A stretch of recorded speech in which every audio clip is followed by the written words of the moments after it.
ఆంధ్రప్రదేశ్లోని హిందూపురం మోడల్ కాలనీలో ఒక మహిళకు పెన్షన్ మంజూరు చేసేందుకు సంబంధిత అధికారి 10,000 లంచం డిమాండ్ చేసిన ఘటన కలకలం రేపుతోంది.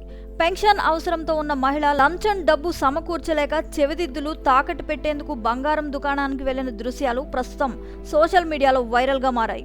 ఈ ఘటన హిందూపురం ఎమ్మెల్యే బాలకృష్ణ నియోజకవర్గ పరిధిలో చోటు చేసుకోవడంతో రాజకీయ వర్గాల్లోనూ చర్చకు దారితీస్తోంది. అధికారులు అవినీతి ప్రవర్తనపై స్థానికులు ఆగ్రహం వ్యక్తం చేస్తున్నారు. ఇది ఖచ్చితంగా అధికారుల తీరుపై ప్రశ్నలు లేవనెత్తుతోంది. ఘటనపై అధికారులు స్పందించాల్సిన అవసరం ఉంది. ఏం చెప్తున్నారా? 10,000 ఫింక్షన్ చేయించారు, 10,000 అడిగినారా? ఏడా సచివాలయమా మోడల్ కాలనీలా ఎంత అడుగుతారు? 10,000 అడుగుతున్నారా?